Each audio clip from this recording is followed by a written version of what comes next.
Yesterday we covered Supernatural's pilot, one of the most inventive episodes of the entire show. I figured next it would be important to look at what I consider Supernatural's second pilot, the episode that shot everything forward and defined what the show would be in the next several seasons. This is...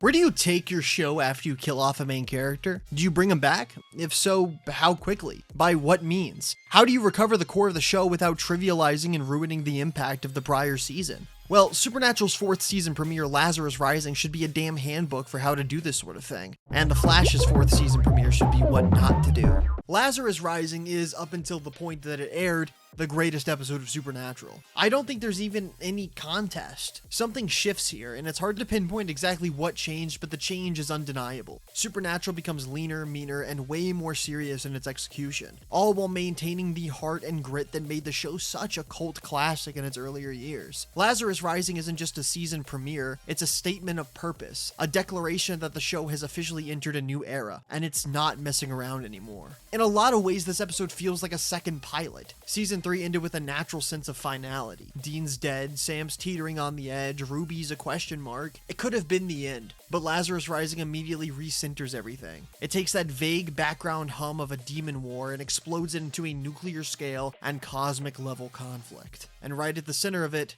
is Sam and Dean, but hardly at all how you remember them. So let's talk about what makes Lazarus Rising the ultimate season premiere.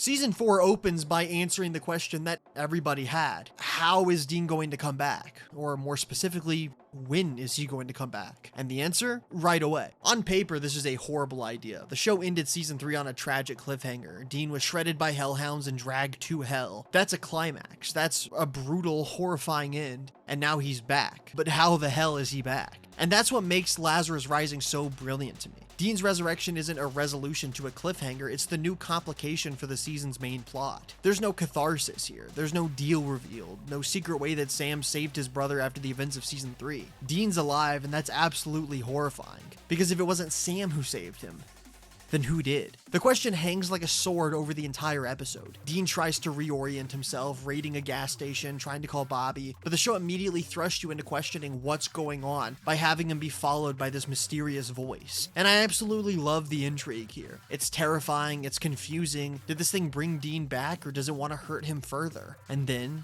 Dean raises his shirt and finds a handprint. And you find out Dean wasn't simply brought back to life. He was dragged out of hell. The whole opening third of this episode is just a horror film. Sam and Dean's reunion has a layer of tension beneath it. Once they turn their focus to how the hell Dean is back from, well, hell, it's an investigation, a case. There's a really awesome scene where Sam and Dean speak to a demon in a diner and learn that whatever brought Dean back was not on the side of hell. And even the demons are terrified of it. I just love the fact that the Winchester's biggest enemy, demons, are terrified of what brought Dean back. It's such a fucking awesome twist that we know, and again, it adds to the feeling of completely breaking open the show's mythology and changing everything that we thought we knew. If demons aren't the worst thing out there, then what is? Even cooler is the climax of the episode. I love the scene where they ward this barn against everything they can, attempting to summon this Castiel that they learned about. Mind you, they learned about this thing because it can burn the eyes of anyone who sees it. The psychic they tried to have help them is permanently blinded. Who the hell is Castiel?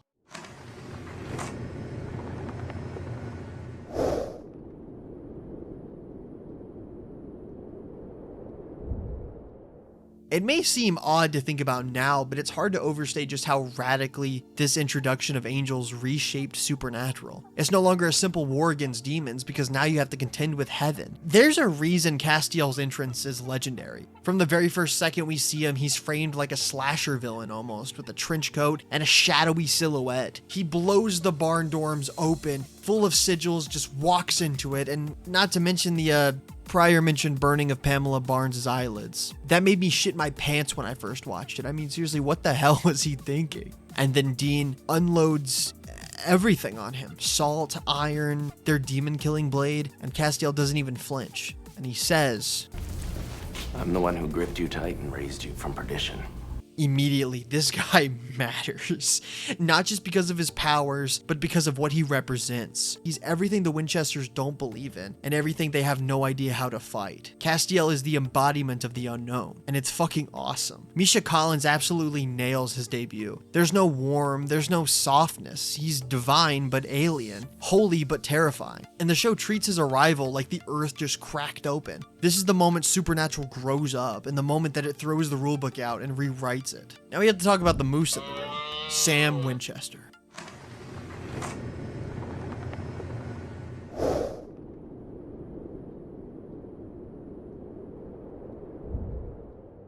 This episode is very clearly prioritizing Dean's return and his reaction to that, and that makes perfect sense. But one of my absolute favorite parts of the episode is how it shifts everything that you know by the end of it, revealing something crazy. Sam Winchester, the guy who previously only had simple visions and that was the extent of his demonic powers, is now executing demons with his mind. Oh hell no. From the jump, something feels a little off about Sam. He's happy to see his brother, he is, but you can tell that he's changed. How couldn't he have? He lost his brother and had no clue where to go. The reveal that he's working with Ruby happening alongside this is just terrific. I love Sam's whole arc throughout season 4, and I absolutely love how unsettling this initial reveal is. The show knows exactly what it's doing, and it knows exactly how to reveal it in a way that completely disorients you. Just when you think everything is going to be okay, just when you think they finally have a route to take everything and they can figure this out, nothing is okay. It's the exact kind of escalation that makes you recoil. Not because it's supernatural in origin, but because it feels like Sam crossed a sort of invisible line while we weren't watching. Like he's gone too far and we weren't there to stop him. Sam, in that moment, is a ticking time bomb. He believes what he's doing is right, that he's honoring Dean, that he's finishing the fight, but the audience knows better. There's a darkness creeping in. And it's so subtle, so believable, that you don't even realize how far gone he already is. It's one of the best examples of long-form character tragedy in the series because this moment, this post-Dean period for Sam, sets the stage for his ultimate downfall. Everything from here leads directly to him jumping into the cage to stop Lucifer.